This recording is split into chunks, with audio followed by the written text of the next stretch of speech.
Graça e paz, irmãos. Graça e paz, irmãos. Amém.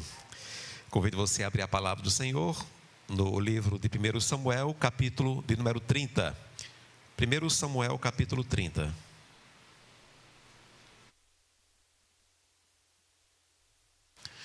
Eu vou ler a priori a partir do versículo 1 até o versículo 6, irmãos. Mas o texto dessa manhã nós iremos trabalhar um pouco até o versículo de número 8, mas a priori vamos ler do 1 até o 6. Ziclag é saqueada pelos amalequitas. 1 Samuel, capítulo 30.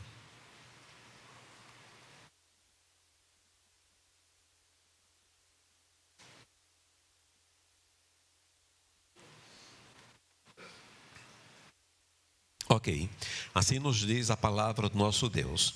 Aconteceu que, ao terceiro dia, quando Davi e os seus homens chegaram a Ziclag, os amalequitas já tinham invadido o sul e a cidade de Ziclag. Tomaram Ziclag e a incendiaram. Levaram cativas as mulheres que lá estavam, mas não mataram ninguém, nem pequenos, nem grandes, tão somente os levaram consigo e foram embora. Davi e os seus homens chegaram à cidade e viram que tinham sido queimada e que as suas mulheres, os seus filhos e as suas filhas haviam sido levadas cativos. Então Davi e o povo que estava com ele ergueram a voz e choraram, até não terem mais forças para chorar. Também as duas mulheres de Davi tinham sido levadas, Ainoã, a jezreelita, e Abigail, a viúva de Nabal, o carmelita. Davi ficou muito angustiado, pois o povo falava de apedrejá-lo, porque todos estavam amargurados, cada um por causa de seus filhos e suas filhas, mas Davi se reanimou no Senhor, seu Deus. Amém, irmãos. Que o Senhor mesmo aplique a sua palavra nos nossos corações. Irmãos, esta passagem, ela se encontra em um dos contextos assim mais terríveis, né, ali na vida de Davi e dos homens que o acompanhavam. Só contextualizando aqui um pouco, né, Davi, ele ainda não era o rei de Israel, né, ele havia sido ungido, mas ele ainda não estava no trono de Israel, e ele estava aqui naquele período em que ele fugia muito de Saul, porque Saul queria tirar a sua vida, né? Saul, sim, ainda ali no ofício do rei. E em meio às muitas fugas de Davi, então, ele tem uma ideia, diante da impossibilidade que começa a se formar, né, de fato ele escapar de Saul, ele resolve, então, buscar ali um exílio junto ao pior inimigo de Israel, que era o povo filisteu. Então ele vai até o rei Aques, pede então um exílio ali na Filistia, e o rei Aques, inclusive, lhe concede uma cidade, que é a cidade de Ziclag, para que ali Davi ficasse, então, com seus homens. O texto vai dizer cerca de 600 homens, né, com suas mulheres, com seus filhos. Ali Davi, então, ele instaura a residência. A palavra do Senhor também vai dizer que ele passa ali em Ziclag cerca de 1 ano e 4 meses, naquela terra inimiga. Então ele fica ali refugiado, fugindo realmente da morte pelas mãos de Saul. A palavra vai dizer então, no capítulo número 29, que o rei Aques e os filisteus, eles entram em combate contra Israel. Então haveria ali uma grande batalha contra Israel. E Aques, então, ele acaba arregimentando, chamando Davi e os seus homens para lutarem ao lado dos filisteus contra Israel. E Davi, ele se apresenta, então ele vai de fato ali para o lado de Aques, o rei filisteu, para lutar contra Israel. Só que antes da batalha, o que acontece? Os governadores ali filisteus, obviamente com toda razão, eles concluem que isso pode ser um engano, pode ser um engodo, levar Davi com os seus homens para lutar contra o seu próprio povo, né? Para lutar contra Israel. Eles temem que no meio da batalha, Davi se virasse então contra os filisteus, o que seria muito natural pensar assim, né? Davi, ele já havia se demonstrado há algum tempo atrás um inimigo dos filisteus.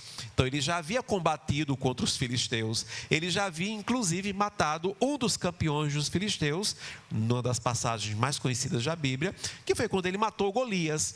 Então, os governadores filisteus, eles concluíram: olha, rei Ax, esse homem não pode lutar do nosso lado.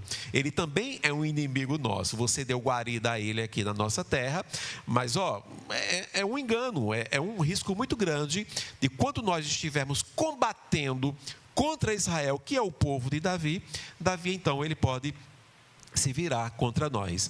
Então, o rei Ax, ele ordena, né, ele direciona Davi para que ele retorne então para Ziclag e para que ele não vá então com os filisteus para aquela batalha.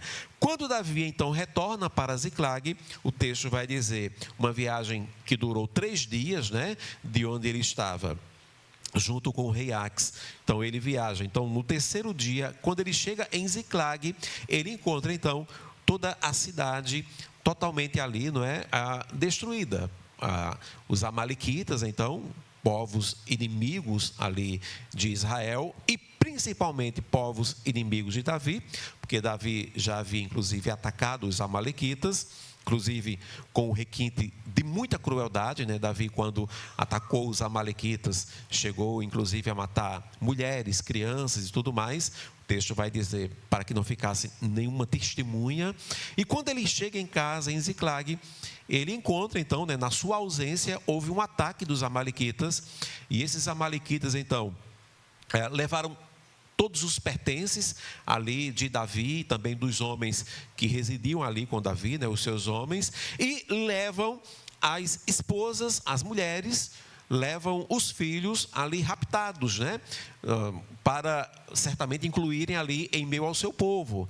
E quando Davi, ele chega ali, então na passagem que nós lemos, do versículo 1 até o versículo 6, ele fica totalmente consternado, né, diante daquele quadro que se apresenta, e não só ele, mas todos os homens que estavam com eles, que também tiveram as suas famílias raptadas. E o texto, como nós vimos, diz que eles então caíram ali em um grande choro, né? Ergueram ali a voz de forma altiva, né? E eles choravam muito, diz o texto no versículo 4, até inclusive não terem mais forças. Eles choram tanto que as forças se esvaem, esses homens certamente começam ali a cair, não é? Diante de tudo aquilo que havia acontecido, principalmente porque as suas esposas e filhas haviam sido levadas cativos. A situação fica tão difícil que Davi, ele começa inclusive a ser apontado como culpado, porque os homens concluem que este ataque amalequita aconteceu contra Ziclag, porque inclusive a cidade estava desprotegida. Então cada família ali, né, dos homens de Davi estavam totalmente desprotegidos, né? Então não havia nenhum exército protetor em Ziclag, porque justamente o exército estava distante, ali fazendo uma sociedade, né, com os filisteus, e isso levou um tempo, né, para eles irem ali para junto de Aques, né, estarem ali. Perceba que só a viagem de ida e volta foram 6 dias, fora o tempo que Davi ficou lá com os homens. E então os homens de Davi começam a culpá-lo, a ponto de no versículo 6 dizer que Davi ficou muito angustiado, porque inclusive os homens, eles começam ali a manifestar o desejo, um julgamento, né, de apedrejar inclusive a Davi. Então Davi rapidamente ele sai de uma posição de um grande líder, um líder ali respeitado, inclusive esses homens haviam inclusive arriscado a sua própria vida, não é? Quando se uniram a Davi, acreditando na sua unção, acreditando no seu chamado como rei.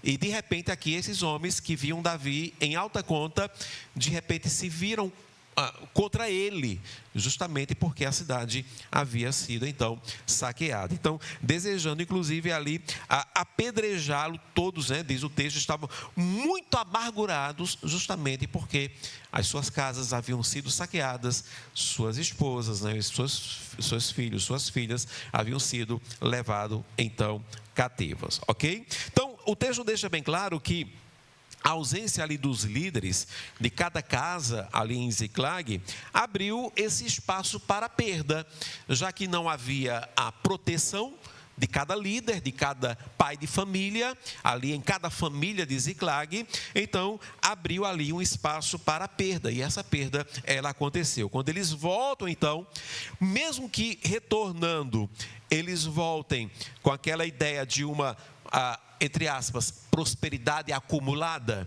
né? Porque havia uma prosperidade. Enquanto Davi estava em Ziclag, ele atacava outros povos, e todas as vezes que ele atacava outros povos, ele trazia despojos. Então, ele foi à luta, né? Ele saiu, ele viajou, deixou a sua família desprotegida, mas deixou a sua família confortável. Então, apesar de haver uma prosperidade acumulada, não havia, naquele momento, no seu retorno, mais uma família para desfrutá-la. Então, havia o conforto, havia a prosperidade, mas não havia mais família para desfrutá-la. Inclusive, havia até mesmo aquele sentimento de um trabalho feito. Então, Davi, ele não saiu de Ziclag porque ele abandonou a sua casa. Ele saiu para ir trabalhar, ele saiu para cumprir a sua profissão, ele saiu para batalhar. Ele não agiu aqui com uma irresponsabilidade, ele não abandonou o seu lar, mas ele saiu de fato ali com um objetivo a ser cumprido, e dentro das circunstâncias, um objetivo que era necessário. Afinal de contas, ele havia feito uma sociedade com os filisteus, ok? Aqui há uma pergunta que se faz necessária. A pergunta é: será que todo aquele distanciamento era realmente indispensável? Quer dizer, realmente Davi, ele teria que ir, não é? Era algo que era necessário para Davi se fazer presente ali, primeiro, presente junto aos filisteus, segundo, ausente ali de casa. Então, quantas vezes, né, irmãos, nós, os homens do presente século, homens, mulheres, né, a liderança de casa, nós também justificamos nossas longas ausências, né, dentro de casa, nossas longas ausências no seio familiar, nós justificamos também com objetivos legítimos. Então, tipo, eu não passo mais tempo em casa, eu não passo mais tempo com os meus filhos, mas eles sabem, né? Minha esposa sabe, meu marido sabe, meus filhos sabem que eu estou fazendo isso, inclusive por eles, né? Eu estou fazendo por eles, para o bem-estar deles, né? Para colocar o pão sobre a mesa, para pagar a escola, para comprar o alimento, para pagar um plano de saúde, para proporcionar o mínimo de conforto que seja. Então, eles entendem que eu estou aqui tendo que me distanciar, tendo que pagar um preço, tendo que muitas vezes trabalhar dia e noite, me ausentando no final de semana, não podendo fazer algumas coisas com os meus filhos, que eu sei, eu desejo, eu gostaria, mas eu não posso. Mas eles compreendem, eles entendem. Então, a gente justifica longos períodos de ausência justamente com objetivos legítimos. Assim como Davi também, ele poderia muito bem legitimizar aquela situação. Mas aí existe um perigo, né? O perigo é que ganhar recursos para a família, e quando eu falo ganhar recursos, eu não estou falando de ir além, estou falando daquilo que é o necessário. Ganhar recursos para a família, muitas vezes, ainda que lentamente, pode nos levar a perder a própria família. E aí, então, é uma linha muito tênue, e a gente precisa, de fato, buscar sabedoria que vem do alto. Uma coisa que é certa, irmãos, o inimigo, ele raramente vai destruir um lar de uma vez, né? Então, raramente. Aqui, como os amalequitas, por exemplo, que poderiam ter pago a Davi na mesma moeda. Davi poderia ter chegado em Ziclag e não encontrar apenas Ziclag destruída. Ele poderia ter encontrado, além da destruição de Ziclag, ele poderia ter tido encontrado uma situação impossível. Ele poderia ter encontrado, em vez da ausência das esposas, da ausência dos filhos e filhas, ele poderia ter encontrado os corpos, né, da sua família. Os amalequitas não agiram da mesma forma que Davi agia, porque Davi, quando entrava nas terras amalequitas e em outras terras mais, lá no capítulo 27, depois você vai ler, ele matava todo mundo. Ele destruía todo mundo. E os amalequitas, aqui o texto deixa bem claro, eles destruíram Ziclag, mas não tiraram nenhuma só vida. Eles pegam as esposas, pegam as filhas e levam consigo ali cativas, né, como raptadas. Então, o inimigo raramente vai destruir um lar de uma vez só. O que o inimigo precisa fazer? O inimigo, ele basta convencer os líderes de cada lar, de cada casa, de que o sucesso fora de casa compensa a ausência dentro dela. Então, tipo, eu preciso fazer, e eles entendem, e esse precisar, essa necessidade, vai compensar em muito a ausência dentro de casa. Então, o preço, como nós podemos ver por esse texto, o preço pode ser alto demais, né? Certamente, nesse momento aqui, Davi, o texto não fala isso, mas ele poderia muito bem concluir que era melhor estar nas cavernas. É melhor não ter me aliado com os filisteus, é melhor não estar nesta cidade.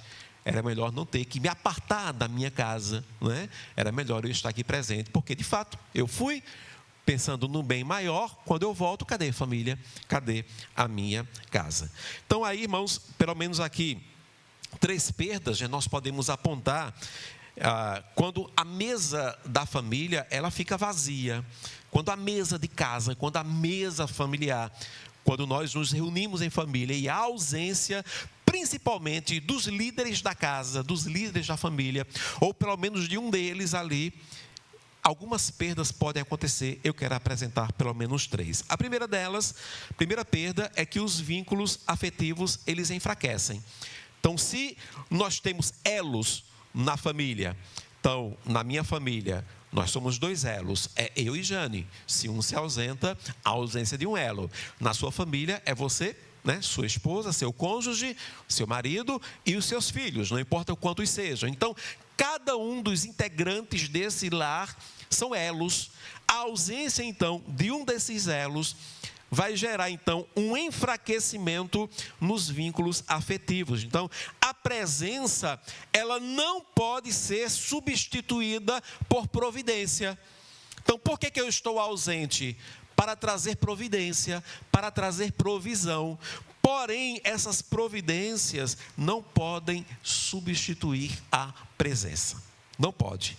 Então, os filhos aprendem muito mais pela convivência do que pelas provisões. Então, se você acha que o seu filho, para ele vai ser bom, vai ser melhor, ele sabe que tem um pai, ele sabe que tem uma mãe, que luta por ele, que está provendo todas as coisas. Se você acha que isso vai ser melhor do que o seu filho pensar que meu pai e minha mãe estão comigo, olha, lê do engano, né? Então, de maneira alguma, as provisões, elas vão gerar um ensinamento maior do que a convivência. A segunda perda é que, além dos vínculos afetivos eles enfraquecerem, outros vão começar a ocupar o lugar ali da liderança, né? Então, isso é muito natural. Esse lugar que fica vazio, esse elo quebrado, ele não permanece vazio.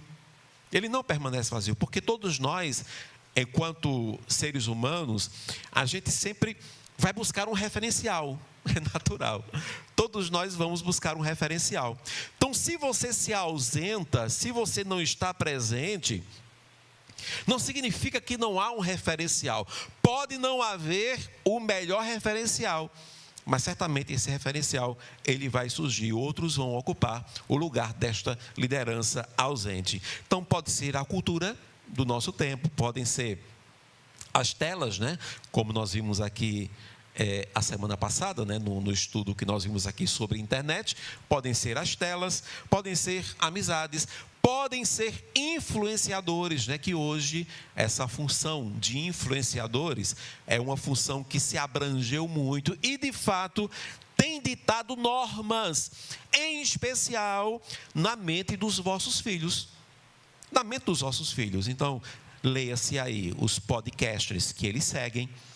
Então, cada uma dessas pessoas que tem uma voz ativa na internet e que muitas vezes você mesmo pode ter apresentado para o seu filho um desses podcasters, você está ausente e ele meio que se viciou naquilo, né? Ele assiste aquilo porque, tipo, ele vai adquirir cultura, ele vai adquirir conhecimento, mas ele também vai ouvir uma voz ateia, ele vai ouvir uma voz que se levanta contra Deus, ele vai ouvir uma voz que, na grande maioria das vezes, são pessoas desviadas de igrejas, que hoje têm voz na internet.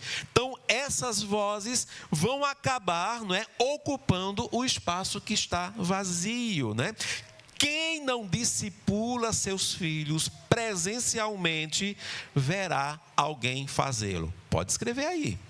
Pode escrever. Você não discipula o seu filho, a sua filha, presencialmente, se preocupe não. Alguém vai discipular.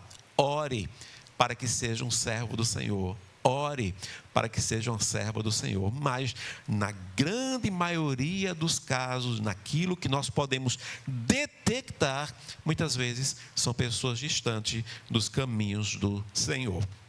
A terceira perda, além dos vínculos afetivos enfraquecerem, além de outros começarem a ocupar, né, o lugar ali dos pais, quando a mesa da família fica vazia. Em terceiro lugar, a família, ela até continua existindo. Ela continua existindo. Você vai se apresentar para alguém, alguém vai perguntar: você é casado? Eu sou casado. Tem filhos? Tenho. 2, 3, 4, 5, 6 filhos. Somos uma família. Então, a família, ela continua existindo, mas ela deixa de caminhar unida. Ela deixa de caminhar unida. Todos moram na mesma casa. Todos moram. Porém, vivem histórias diferentes, né? Então, é o filho ou filha, né, que sai de manhãzinha para ir para a escola, passa o dia todo na escola, você acorda muito cedo, às vezes não tem nem tempo de tomar café junto com o filho, tem que sair mais cedo dele ou dela, não é? Aí sai, quando volta já à noite, muito cansado, às vezes o filho ou a filha já está no quarto, já está deitado. É uma família. Essa família, ela mora na mesma casa, mas ela deixa de caminhar unida. Então, a mesa, ela permanece. A mesa, ela permanece. Porém, a comunhão, ela desaparece. Eu vi há poucos dias um estudo, né? Um estudo que foi feito, e esse estudo, ele apresentou algumas imagens reais. E eu achei muito interessante essas imagens reais e, ao mesmo tempo, muito alarmantes. E não adianta, irmãos, são coisas que eu acredito não voltam mais, não mudam mais. É outro tempo, né? É uma outra época, é uma outra história. Porém, isso é um alerta para nós que temos o Espírito Santo e que precisamos clamar aí para que nos ajude diante dessa mudança. Então, esse estudo mostrava algumas imagens. Aí mostrava assim, tipo, uma sala de jantar, aí uma foto, década de 80. Aí a família toda reunida, conversando e comendo. Corta para hoje, mesa vazia, cada um sentado, prato no colo, outro no quarto, celular na mão. Aí, tipo, restaurante, década de 80, todo mundo lá conversando, papeando, aquela coisa virada um para o outro. A outra imagem, dias atuais, restaurante, uma mesa com várias pessoas reunidas, cada um com o celular na mão assim, olhando. Sabe, já temos que vivenciar, não é, esse novo tempo. Naquilo que precisamos em muito da ajuda do Espírito Santo, para que nos dê sabedoria, para tomarmos as decisões melhores, para direcionarmos da melhor maneira possível. Já há essas dificuldades. E se por acaso a mesa já está vazia, se eu já me ausento de Ziclague, não porque eu sou irresponsável, para ir trabalhar. Eu me ausento para ir trabalhar, mas a mesa fica vazia. Então a mesa ela permanece, a mesa está lá, mas a comunhão ela desaparece.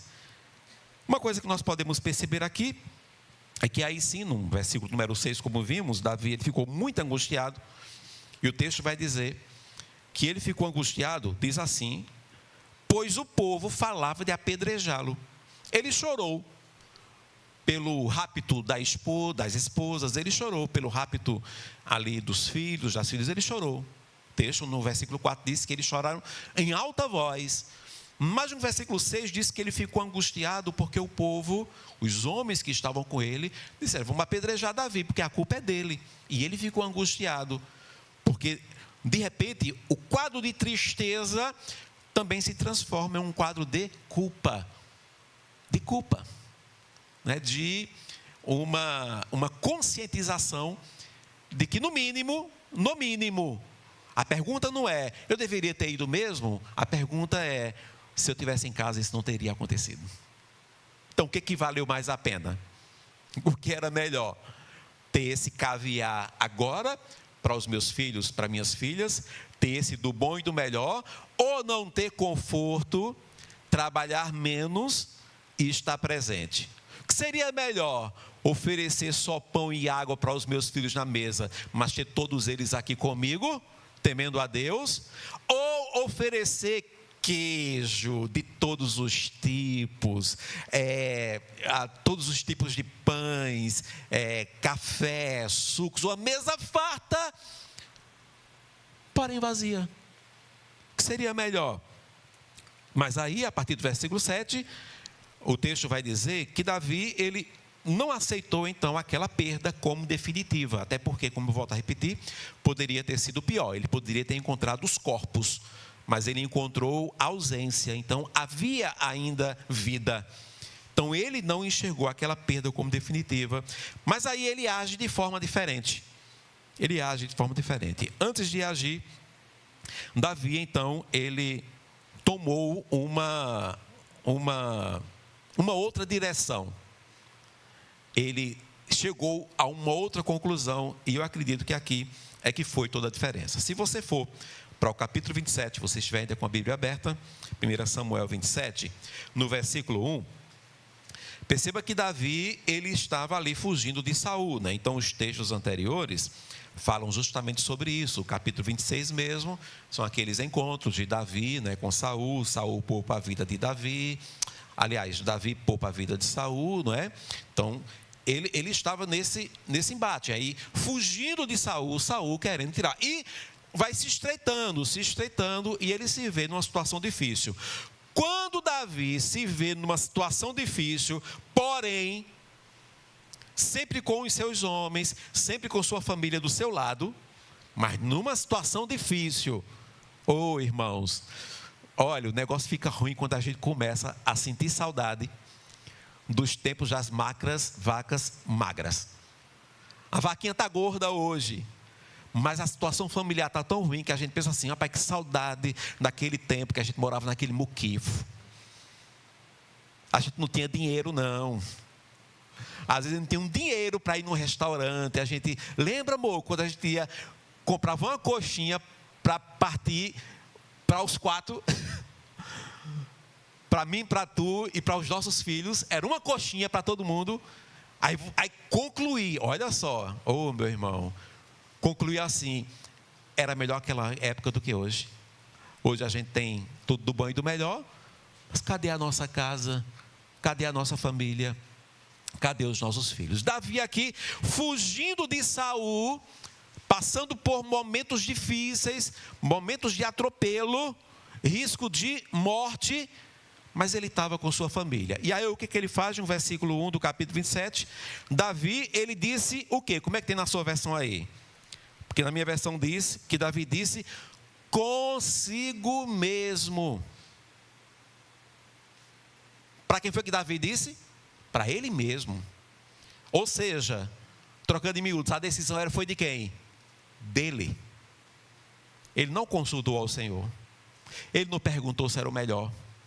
Consigo mesmo, pode ser que algum dia eu venha perecer nas mãos de Saul. Ele coloca em xeque até a unção que Deus havia feito na vida dele. Deus não havia ungido Davi? Não disse, você é o rei? Em dado momento, diante das circunstâncias, do perigo de morte, Davi olhou assim e disse, será?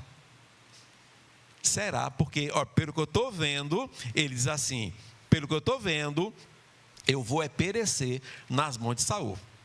Ele coloca até em xeque. Portanto, ele decide, não há nada melhor para mim do que fugir para a terra dos filisteus. Isto para que Saul perca de todas as esperanças e deixe de me procurar em toda a terra de Israel. Assim me livrarei das mãos deles. Ele decidiu. Foi ele. Foi ele. Ele não perguntou a Deus, ele disse consigo mesmo. Ele estava lá vivendo, aos trancos e barrancos, mas ele não perguntou ao Senhor. A decisão foi dele de prestar um concurso público, a decisão foi dele de buscar uma melhoria para a sua família, a decisão foi dele.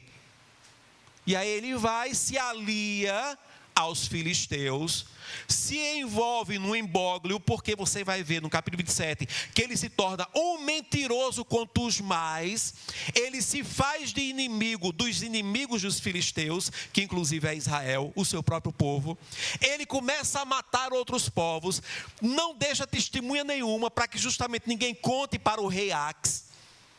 O rei Ax olha para Davi e diz, não, ele é como um anjo do Senhor, é um amigo nosso. E Davi não era, estava mentindo para ele. Mas ele não consultou ao Senhor. Corta para o capítulo 30, quando ele então perde toda a casa, perde toda a família, perde a sua moral, perde o seu respeito. Os homens pensam em apedrejá-lo. Entende, irmãos, esses homens abandonaram também a sua nação, porque disseram assim, nós acreditamos na unção de Davi, e aqui, vamos matar esse cara agora. É culpa dele que nós perdemos a nossa família. E realmente era culpa de Davi, porque a decisão foi dele. Ele resolveu para consigo mesmo. Ele esqueceu da sua unção. Ele. Aí no versículo 7 e 8 do capítulo 30, quando ele não tem mais nada, mas ainda não era o fim, porque as mulheres, as filhas foram raptadas, os amalequitas não mataram, foram menos sanguinários do que o próprio Davi era.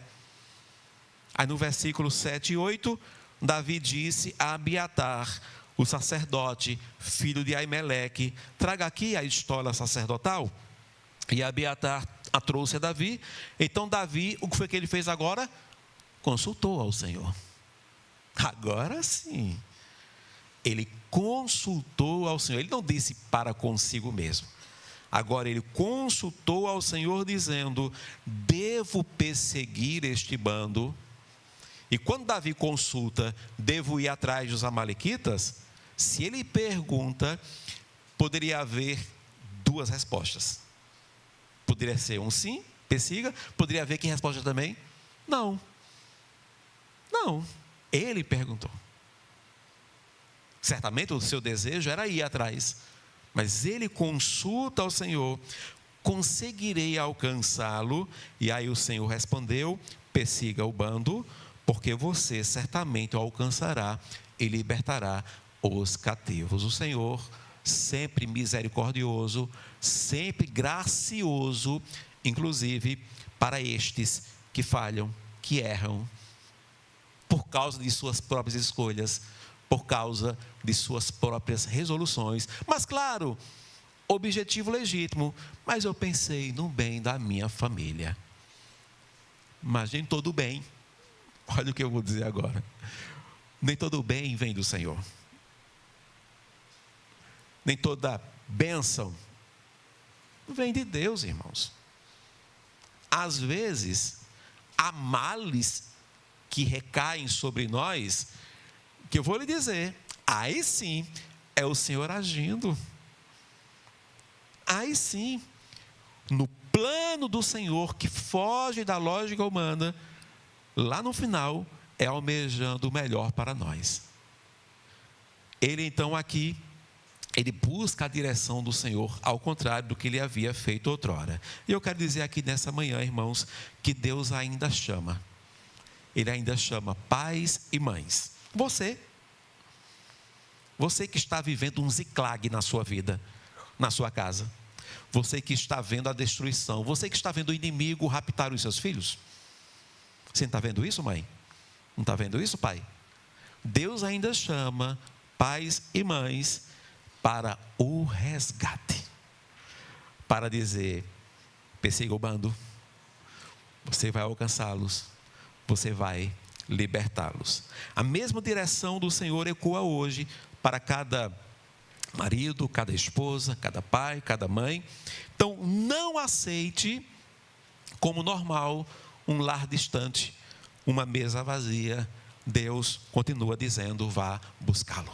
Vá buscá-lo. Então, para nós finalizarmos aqui, e para lhe ajudar, eu quero então apresentar 3 atitudes ou 3 conselhos para quem decidir resgatar a sua família. Ou você fica prostrado, angustiado, chorando, e aí quando é marido e esposa, às vezes, ou culpando um ao outro, a culpa foi sua, aí o outro, não, a culpa foi sua, ou culpando a si mesmo, a culpa foi minha, o marido diz à esposa, calma amor, aí a esposa diz, não, a culpa foi minha, aí o marido, calma amor, ou os dois culpando aos dois mesmo. Mas para você que decide não ficar angustiado, não ficar prostrado, correr atrás do famoso leite derramado, que só Deus pode retroceder. 3 atitudes, 3 conselhos para quem decidir então resgatar a sua família. Primeira delas, tudo muito prático, irmãos. Primeiro conselho, pare de administrar apenas a sua agenda e administre as prioridades. Você passa muito tempo administrando a sua agenda. Essa semana, tique. Amanhã eu tenho que fazer isso, tique, tique, tique. Eu tenho que trabalhar tantas horas assim, assim, assado. Você vai só administrando a agenda. Pare. Olhe para a sua agenda e procure prioridades. E quem avisa, amigo, vou aqui usar as mesmas palavras bíblicas. Quem tem ouvido, ouça o que o Espírito te diz. Tudo que diz respeito à tua família, tudo é tua maior prioridade. Agora, esqueça ou coloque em segunda instância o que diz respeito a coisas materiais. Foque no espiritual. Então, as prioridades você precisa administrar mais do que a sua própria agenda. O problema nem sempre é a falta de tempo. O problema é o excesso de coisas mais importantes do que deveriam ser. Mais importantes do que deveriam ser. Então, muitas vezes, a gente apenas excede, não é? Nesse nosso pensamento, nesse nosso posicionamento de que há muita coisa importante para ser feita. Aí é um corre-corre, é um para lá, é um para cá, é uma vida, sabe, de Marta, neste mundo, que é um algoz para a nossa alma, que nos adoece, é uma correria tremenda. Quando você deveria priorizar e ser muito mais uma Maria. Priorizar. Ouça o conselho de Jesus. Você está preocupado com tantas coisas? Uma só te basta. Volta a repetir. Se já não aconteceu com você esse tipo de diálogo com seu cônjuge, mas reflita. Se já não aconteceu, aquela saudade dos tempos de muquifo, do começo, amor, que saudade que eu tenho, viu? Hoje a gente tem carro, hoje a gente tem casa melhor, hoje a gente mora num bairro bom, hoje a gente tem um bom plano de saúde, mas que saudade quando a gente não tinha nada disso. Ô saudade, amor. Que saudade. quando eu tinha um emprego só, ou saudade quando eu tinha menos responsabilidade, ou saudade, pelo menos a gente tinha mais tempo junto. Então, pare de administrar apenas a agenda. Perceba, apenas. Você vai ter uma agenda. Mas não faça só isso. Administre prioridades. Famílias não morrem apenas por grandes erros, mas por pequenos adiamentos constantes. Pode acontecer algo na sua casa que venha como uma explosão, um grande Big Bang. Bum! Sabe, um escândalo que vai trazer uma grande destruição para a tua casa. Pode. Mas na grande maioria das vezes, são pequenos adiamentos que vão ali de forma constante, ocorrendo, e que aí sim vai matando a família. Então, no começo, era irremediável, a gente não abria mão de determinadas coisas. Não, para estar em casa é com minha família, a gente vai sair, período de férias, de descanso, estar com os meus filhos, até tempinho ali para jogar, às vezes um videogame com o menino, com a menina, sentava no chão, tal. Aí tipo, começa aí, né, buscando melhorias, indo para as batalhas. A Ziklag vai ficando ali mais vazio, ausente da sua presença, mas não é de um dia para a noite, é devagarinho. Hoje eu não posso, vamos deixar para amanhã. Aí vai mudando, vai se acostumando, pequenos adiamentos constantes. Efésios capítulo 5, 15 e 16, se você puder abrir, será muito bom. Efésios capítulo 5.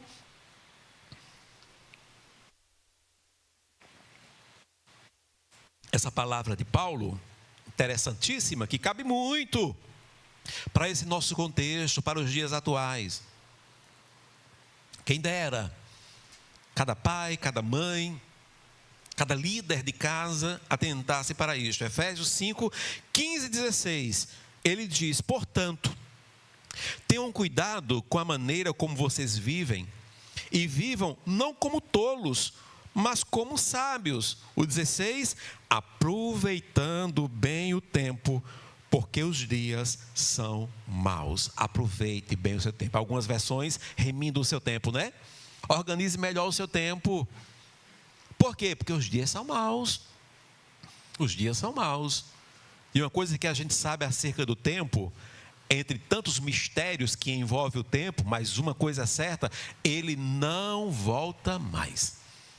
Não volta mais. Então, aproveite bem o tempo. Agora, Ageu capítulo 1, Antigo Testamento, versículo 5 até o versículo 7. Ageu 1, 5 a 7.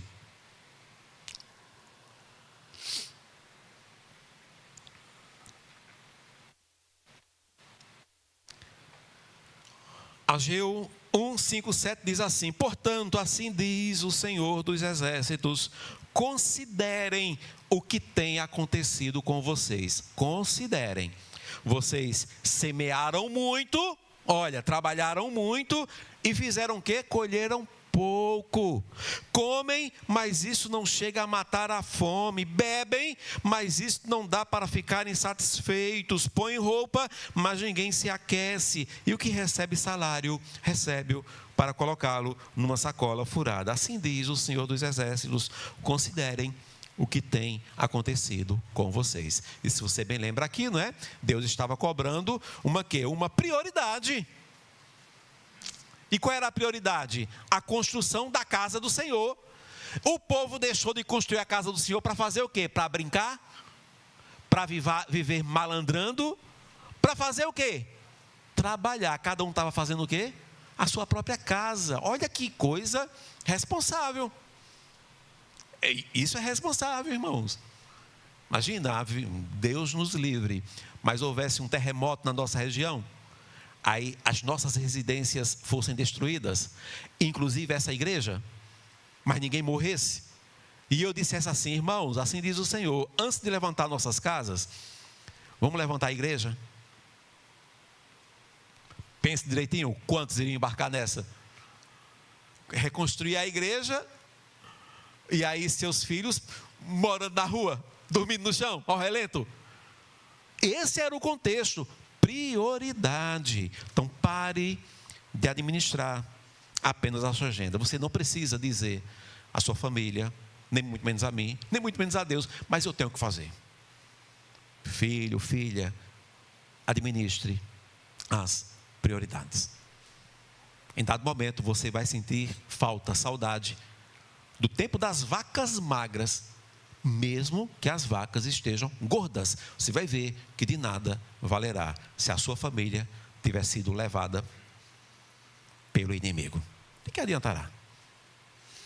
Em segundo lugar, segunda atitude, o segundo conselho: reconstrua rituais, não apenas relacionamentos. Estranho, né, irmãos?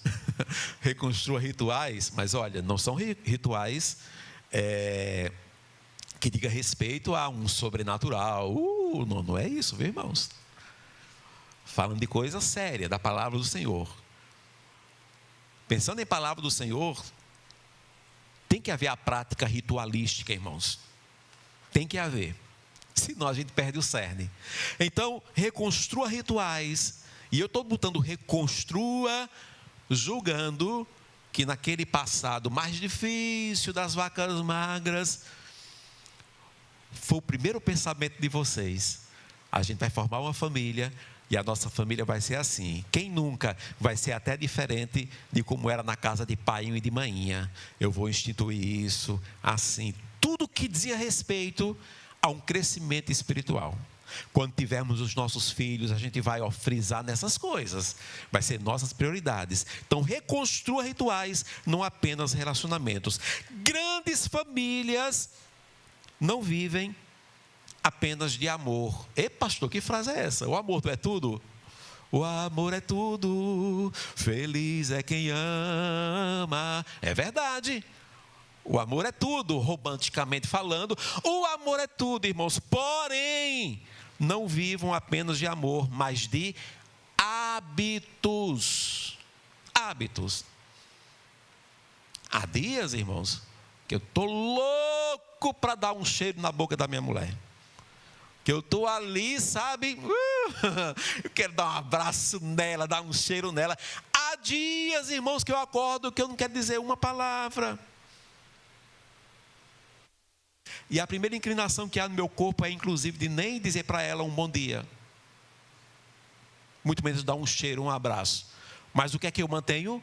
O hábito. O hábito.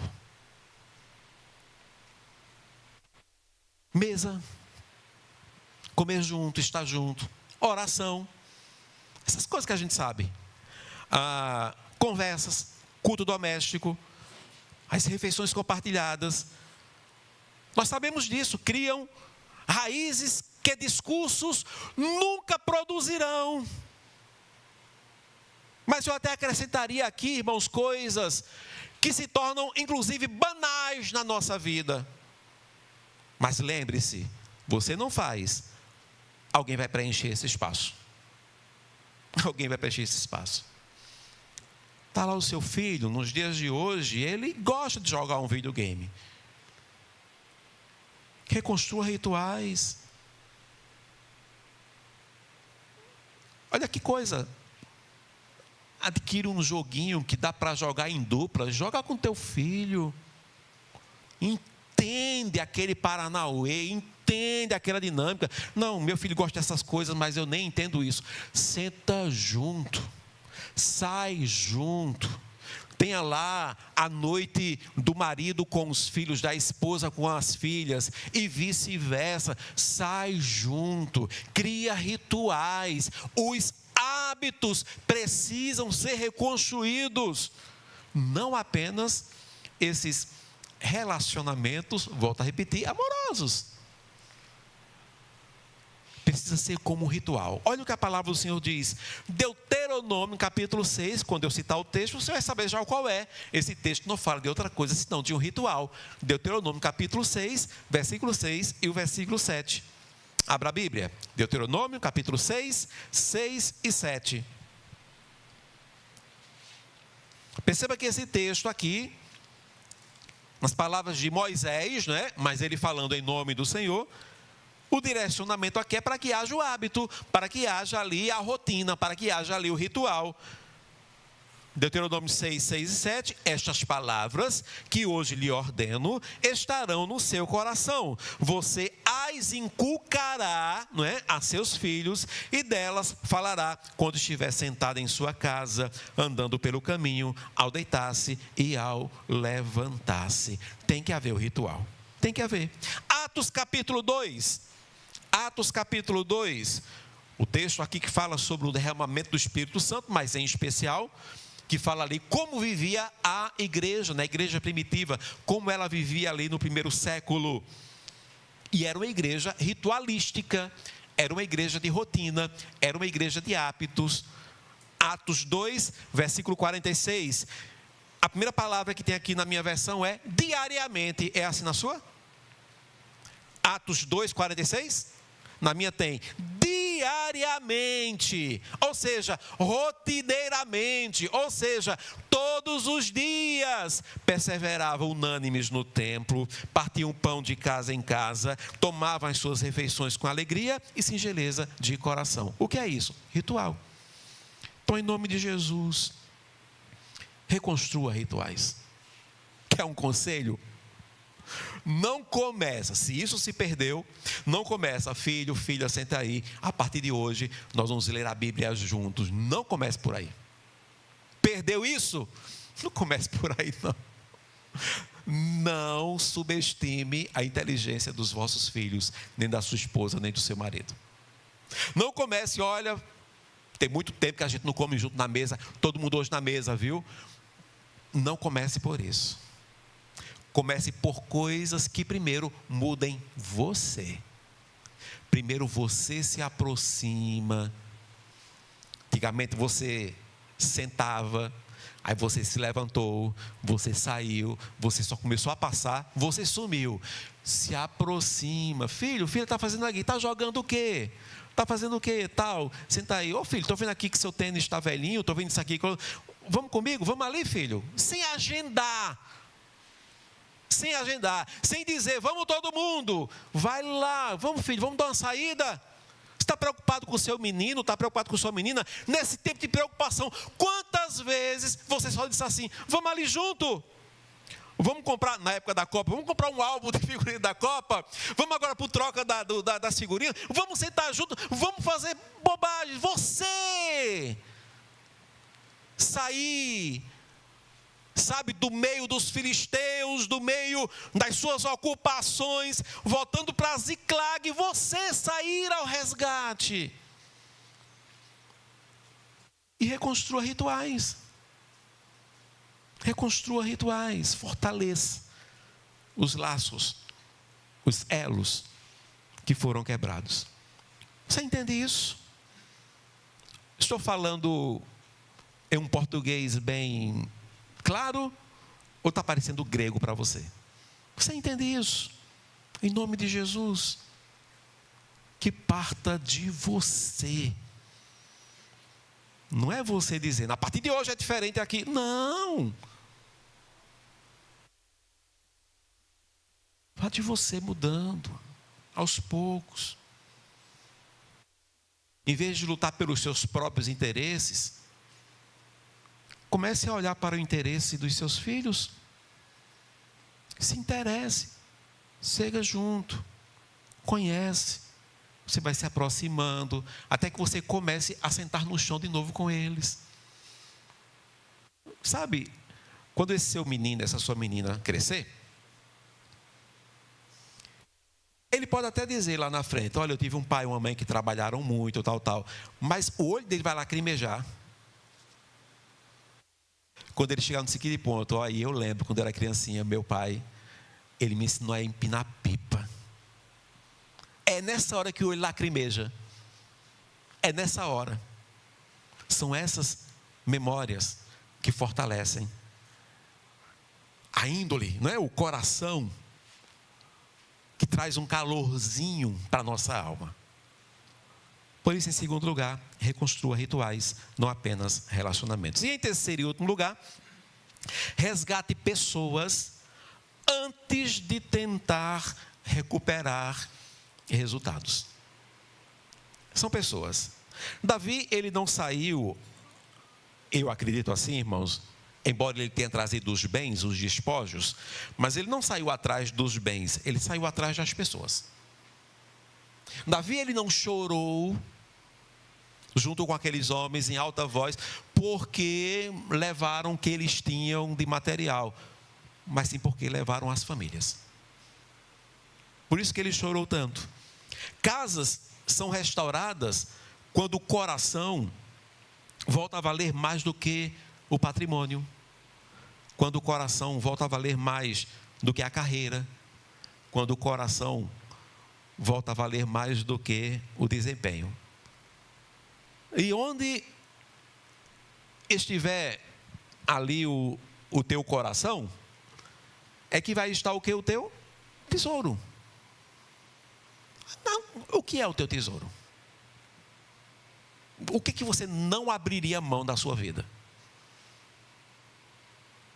Crendo que você está diante do Senhor neste momento.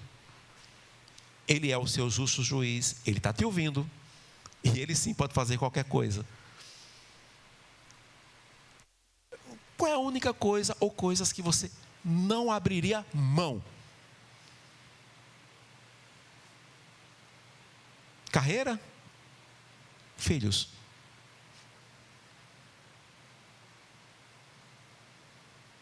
Esposa? Marido? Ou o seu reconhecimento público? O que você não abriria mão? Casas são restauradas quando o coração volta a valer mais do que patrimônio, carreiras e desempenho. Filhos e cônjuges precisam sentir que nunca serão um detalhe na construção do sucesso dos pais. Eles precisam se aperceber disso. Eu não sou um detalhe. Eu não sou um detalhe. E por muitas vezes, irmãos, principalmente em famílias cristãs, os filhos que sofrem pela ausência dos líderes dentro de casa.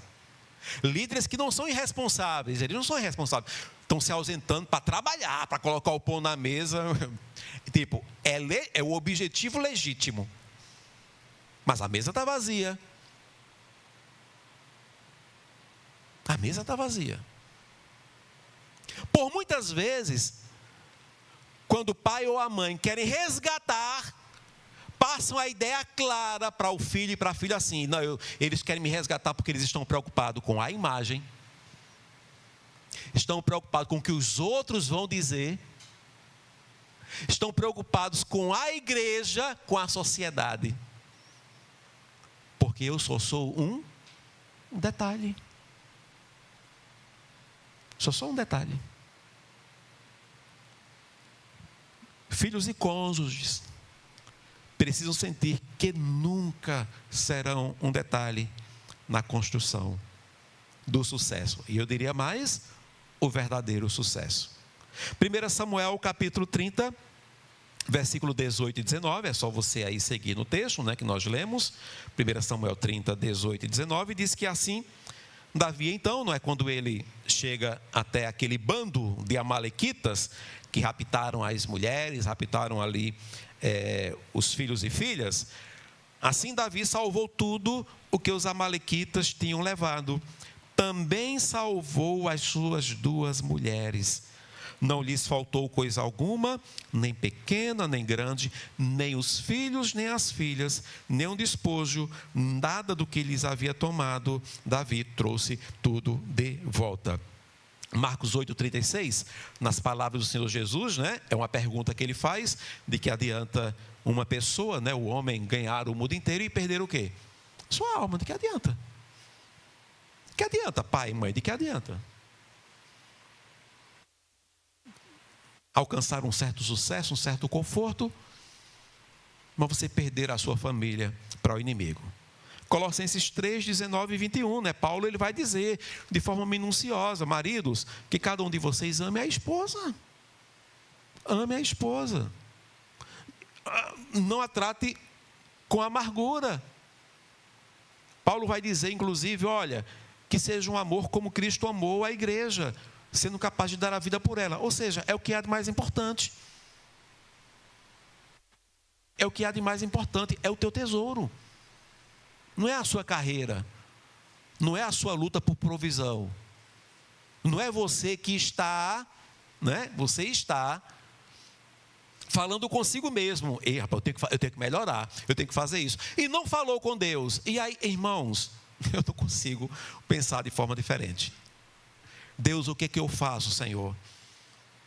Eu estou aqui dessa forma, estamos vivendo aqui no aperto, mas eu tenho essa opção, Senhor, de buscar uma melhoria para a minha vida, porém, vai ocupar mais meu tempo, Senhor. Vai ser mais difícil eu ir para a igreja, eu estar em casa. Eu não consigo imaginar um mundo, uma dimensão, onde Deus vai dizer, eu decido. Vá para isso que gasta mais o seu tempo. Irmãos, eu não consigo concatenar as ideias no mundo onde o próprio Deus disse, buscar em primeiro lugar o meu reino e a sua justiça, e todas as demais coisas serão acrescentadas. O que são todas as demais coisas? A comida, a bebida e o vestuário. Eu não consigo concatenar que alguém que hoje está ausente dentro de casa, mas pelo bem da família, diga assim, não, mas eu estou porque foi Deus que me direcionou. Eu, biblicamente falando, contesto. Biblicamente falando, eu contesto.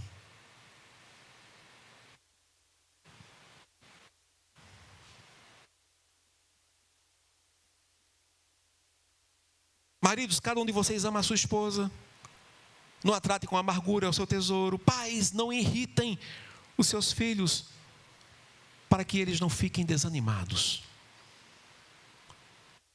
Pare de administrar apenas a agenda, administre as prioridades. Reconstrua rituais, não apenas os relacionamentos, né? Então, volte aos hábitos, mas que parta de você e resgate pessoas antes de tentar recuperar resultados. O seu cônjuge, os seus filhos, não podem se sentir como detalhes, mas sim como pessoas de real importância para ti. Davi então voltou para Ziclag, tarde demais para evitar o ataque, é bem verdade, mas não tarde demais para promover o resgate. Talvez você esteja chegando tarde demais para evitar o ataque. O diabo já está agindo, mas não é tarde demais para promover o resgate. Talvez existam hoje mesas silenciosas, conversas interrompidas e corações distantes. A boa notícia é que Deus continua dizendo aos líderes da casa, persiga, não desista, você alcançará e a tudo e todos libertará. Porque ninguém então, irmãos, ganha o mundo inteiro. Porque ninguém ganha o mundo inteiro e perca justamente a mesa de casa. Que Deus então te abençoe.